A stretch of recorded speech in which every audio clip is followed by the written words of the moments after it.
He was just 12 years old when his father was taken away right in front of him and never returned back to them again. This is a story of how the first military head of state of Nigeria was killed in July 1966. A story as was narrated by his son, Tom Aguiyi Ilonsi, narrated what happened on that fateful day in the government house of the then Western region of Nigeria when his father was going around the whole country to consult the elders of Nigeria then on how to bring peace after the January 15 coup was conducted, which nation people or the people of Nigeria had been taken to be an Igbo coup. We are going to hear from his son, who is now former ambassador of Nigeria to Togo and the many other things he have represented Nigeria to, narrated the story how his father, the first military head of state of Nigeria, was killed on that fateful day of July 1966. As interview granted to Charles Anyagol of Arise News Station. Please pay attention and listen to this man as he explained what happened on that fateful day. For the interest of peace and reconstruction of Nigeria, let us all learn from this interview, which Tom Aguiyi Ilonsi granted to Charles Anyagol. Happy viewing. Thank you for joining us in this channel, and please help us to share and comment. If there's any comment you have, just drop it at the comment section. I love you all. Thank you. A small group of very well-educated Nigerian army officers launched the country's first ever coup, killing many civilian and military leaders. They were impressionable young men who believed things were going terribly wrong in Nigeria. The country was then a federal state with 4 semi-autonomous regions which ran along old political, ethnic and religious fault lines. In the 6 years since Nigeria's independence, the country had seen controversial elections, growing corruption and outbreaks of ferocious political violence. And that was when that group of middle-ranking army officers decided to act. Top army commanders and civilian politicians were murdered, including the Prime Minister Tafawa Balewa. But despite the bloodshed, the number of soldiers involved in the coup proved to be too small for the task. In Lagos, the head of Nigeria's army, Major General Aguiyi Ilonsi, escaped the hit squads, mobilized the bulk of the army, and succeeded in putting down the coup. With key civilian leaders dead or missing, the federal government signed over power to General Ilonsi. Though not part of the original plot, Ilonsi became Nigeria's first military head of state. What's more, General Ilonsi and almost all the coup plotters were ethnic Igbos from eastern Nigeria, and almost all those killed were non-Igbos from the north and west. Intentional or not, many saw the coup as part of an ethnically driven conspiracy. It would set Nigeria on a path that would lead to the assassination of General Ilonsi 52 years ago this week in a counter-coup led by northern soldiers. Well, General Aguiyi Ilonsi's son, Tom, was just 12 years old at the time, and he was with his father when they led him away, never to be seen alive again. Tom went on to represent Nigeria as its ambassador in several postings abroad and would later become, in 2007, President Obasanjo's Minister of Defense. I'm delighted to say that Ambassador Tom Aguiyi Ilonsi joins me now in the studio. Thank you very much indeed for coming in. Really honored to have you here. What do you remember of that period? Thank you very much, Charles, for having me. As you just mentioned, I was 12 years old during that period. But if I look back at the events of 29th July, actually I'd come in from the summer holidays. You were in boarding school in England, Yes, of course. I'd come in from summer holidays. The day itself, I was with my father in his drawing room in the guest house, And he jokingly told me that there are soldiers surrounding us downstairs. And that was the guest house in Ibadan. That's was right. it? In the military governor of the western region, Fajuyi, that was his house. That was right. his house. So he told me that he doesn't know whether they're friendly or not, in a joking manner. And then later proceeded to give me some instructions as to what to do when I got back to Lagos. And then there was a knock at the door, and he told me to stand behind the door because he didn't want anybody to come inside. And from the door, I could hear voices and people saying there's going to be no killing here. And that was the end. So yes, 29 July is an important date in the history of Nigeria, but also January 15th. I'm not here today to open wounds. So first of all, I must say that all those that lost their lives in January and July 1966, may their souls rest in peace. Amen. Why I'm here is because of what is happening in the country today. Well, we're going to get to that, and we're going to have hopefully ample opportunity to discuss that, because your take on that, given the pivotal role that you and your family have played in the evolution of politics in this country, is absolutely crucial. But I just want to go back to that date. You were 12 years old. You've shared some of your memories with us, but just, did your father have any premonition that that was going to be his last day on earth? Did he seem frightened when he was giving you those instructions? I really don't want to go into too many details. Right. Because some of the people who are alive, who can speak better on such matters. But from my perspective, as I said, I was on summer holidays. I came back and he took me on a tour. We went to the north, we went to Benin before we came to Ibadan. As a student of strategic studies, politics, international relations, I've read, I've also done my research. I realized that part of his tour was consultations with the elders in the north, and he had come down to the west to consult with elders in the west. Because, as you mentioned before, there was a lot of distrust that this was an Igbo agenda. And the Northerners insisted that he should consult with them. The Saldana was killed. He brought about much bad blood. The Emir of Sokoto came down to see him, and they said, "You must consult with us." He failed to do that initially, and by the time I came on holiday, he was in the process of trying to make up for that. So they needed reassurances. They needed reassurances as to what programs he was going to do, what he was going to do with the soldiers that were locked up who carried out the coup. And that was part of the anger, wasn't it? That in spite of the fact that he put down that coup, he didn't actually do anything with these soldiers who were essentially, who essentially murdered Nigeria's political elite. That was it. He was too slow. Nowadays, when people are slow, they say it's a virtue. But at that time, they didn't want things to be slow. He was taking his time. There was also the case of Awolowo. Some people would tell you that he was just about to be released by my father. But these things are, as I said, in the past.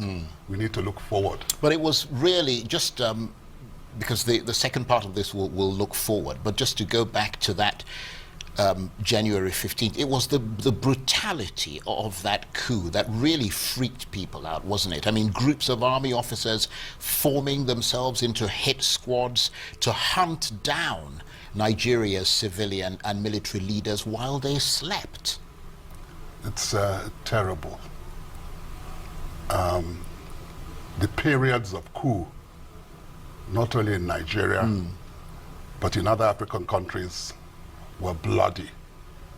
It's a sad fact. It's a very sad fact. And in fact, the Queen too, when I was presented to her at the Commonwealth Conference in Canada in the 80s, she said it's such a pity that Africa has lost so many good people. Looking back at that period and what could be considered the heavy reaction of the army to what by today's standards would be mild corruption, let me put it that way. I mean, how does it make you feel today when you see people who, for want of a better term, can be called criminal politicians getting away with corruption?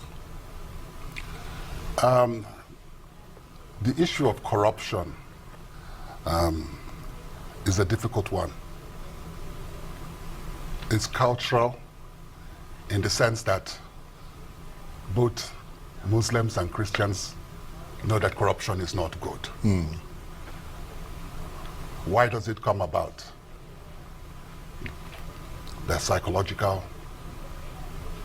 societal pressures. It's kleptomania, isn't it? Keep as much of it in your pocket as possible. I think it's more than that. The sense that,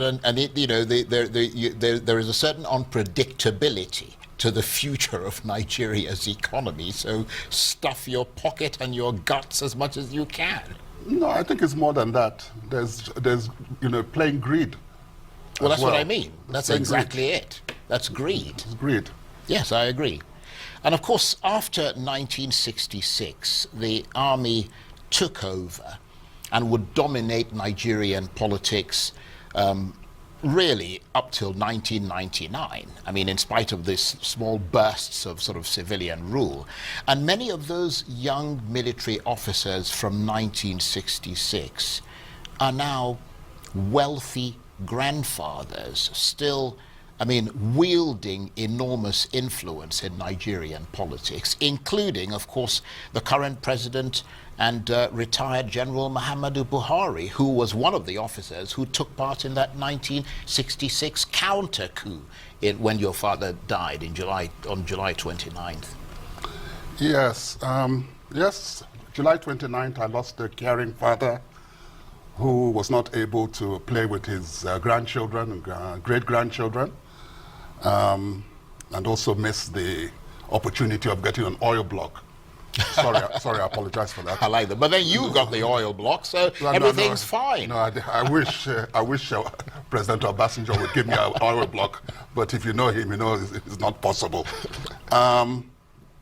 So, in that respect, on a very serious note, yes, these officers have come up today, but in the Nigeria of today, the Nigeria of the 60s, what was stressed was that we should respect our differences. Nigeria is a complex society, and if we don't respect our differences, things go awry. So, on the anniversary of July 29th, I make a plea for us to respect our differences. Also, this issue of vengeance, reprisal attacks,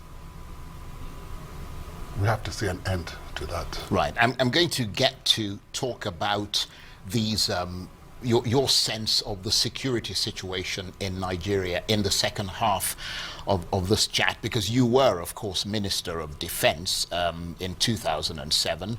But I just want to talk a little bit more about those young officers of those days, the ones who lived and who were on the victorious side, if I might put it that way. They've become sort of military kingmakers because General Obasanjo, who made you his Minister of Defense, one of those retired kingmakers who himself was a former military head of state and later civilian president, was one major factor in President Goodluck Jonathan's election defeat in 2015, when he withdrew his support for Jonathan and instead helped General Buhari to power. Yes, if you want to talk about the Nigerian military, if we go back to the 60s, we find a cohesive group, people who were their brothers' keepers. Right.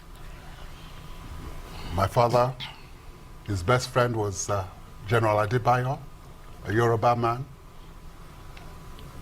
Uncle Jack, as I call him, General Gowon, was a regular visitor to the family. Now, over the years, you saw a situation where coups developed. You find it very difficult for officers to go to the mess nowadays to even interact with one another. So things have changed in the military. Right. Okay, well, we're going to bring things up to date. If you'll stay with us, we're going to take a short break. You're watching Nigeria, the road to 2019. Plenty more still ahead, including more of our chat with the son of Nigeria's first military head of state. And we're getting a sense of how he sees the country and how it's evolved politically since those fateful days of July 1966. Stay with us. We're at the road to 2019. I'm Charles Aniegolu. General Aguiyi Ilonsi was Nigeria's first military head of state. His son, Tom, was just 12 years old at the time when his father was led away, never to be seen alive again. Tom went on to represent Nigeria as its ambassador in several postings abroad and would later become, in 2007, President Obasanjo's Minister of Defense. And I'm delighted to say that Ambassador Tom Aguiyi Ilonsi is still with me in the studio. Thank you very much indeed for staying with us. And of course, we were talking earlier about President Buhari and the military officers who were part of the coup and counter-coup in 1966, who are now essentially kingmakers in Nigeria. Of course, as a young officer, President Mr. Buhari was among the northern officers who staged the counter-coup that led to your father's sad and rather brutal assassination. Do you hold Mr. Buhari at least partly responsible for your father's death? Charles, before answering that, just for clarification, I was Nigeria's ambassador to Togo. That's my only ambassadorial posting. Well, you worked with the foreign service. I was in the foreign service for 30 years, of course. Right. Meant to numerous countries. President Buhari Magaskia is a man of good intentions. He certainly has helped me personally in the past. Right. When my Volvo knocked engine. Of course, he didn't give me any money, but he recommended me for a small Well, he doesn't job. have a reputation for giving people money, does he? And I'm not from Daura. It still helped me. In those days, going back to when he was a young officer, Right. I'm sure that we all look back at certain things that we did and said in our earlier days, which we probably regret.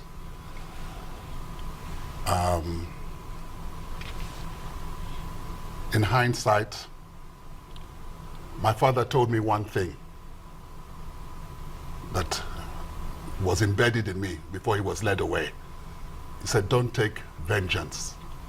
As a 13-year-old boy, 12 years old, I didn't understand why he was telling me don't take vengeance.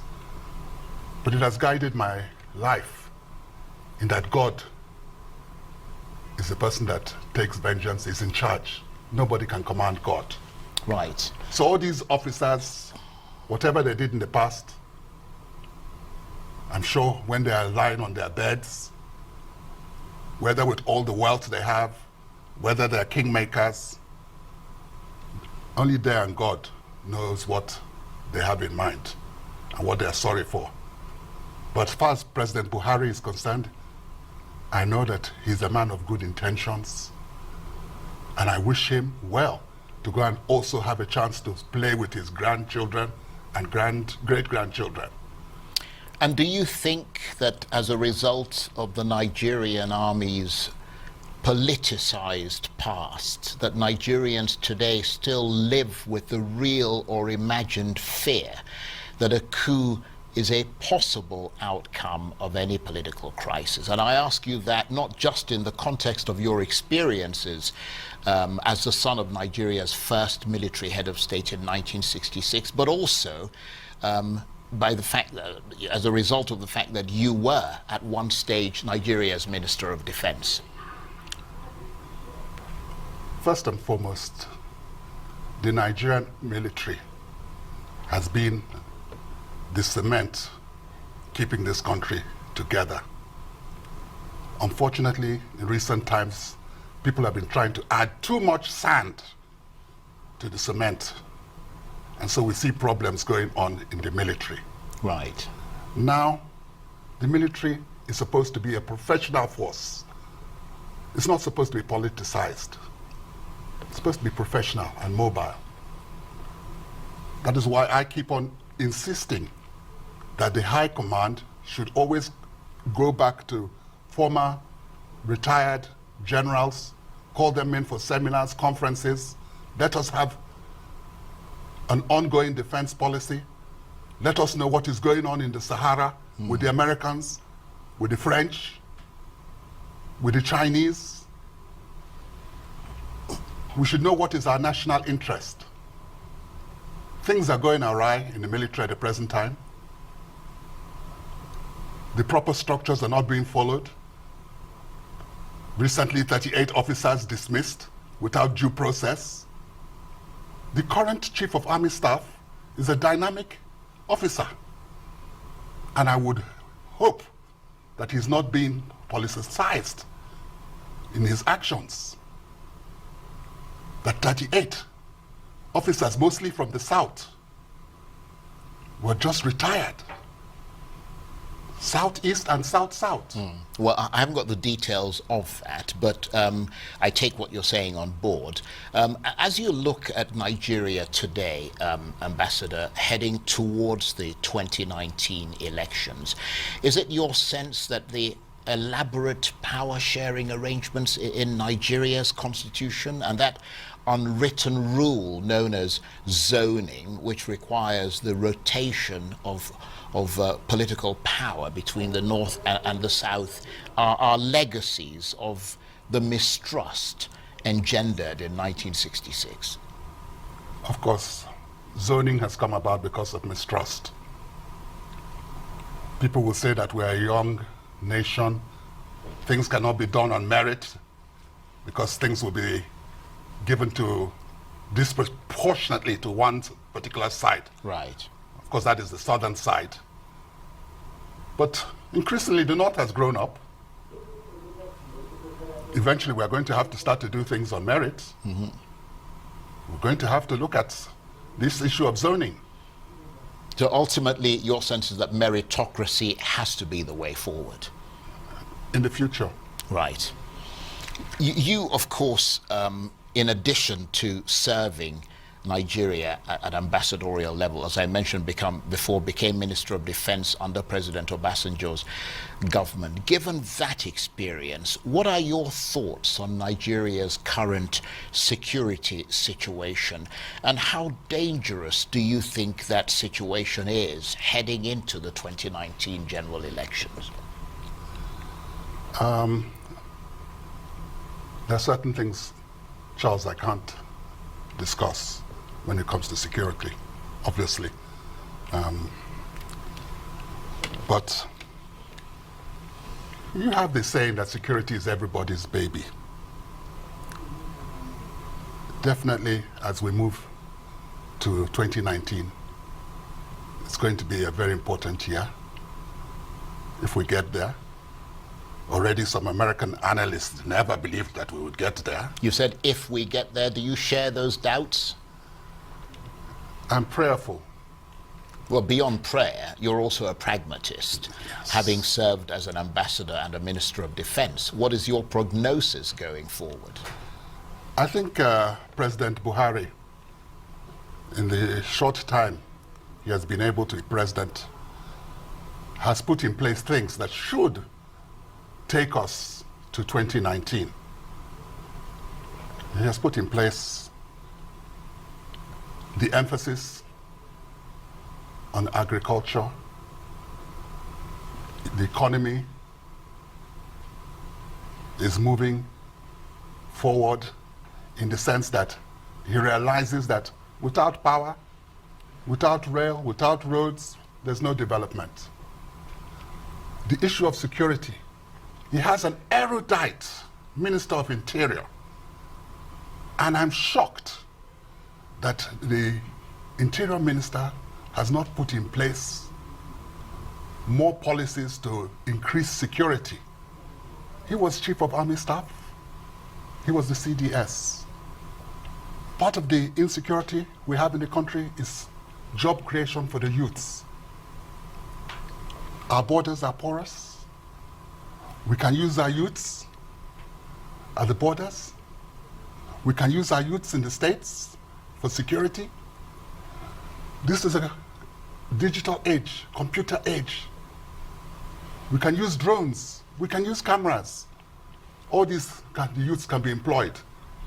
Well, that's a very good point. And on that note, I'm going to have to say that we're out of time. Ambassador Tom Aguiyi Ilonsi, the son of Nigeria's first military head of state and, of course, Nigeria's former defense minister. Thank you very much. Thank you very indeed. much.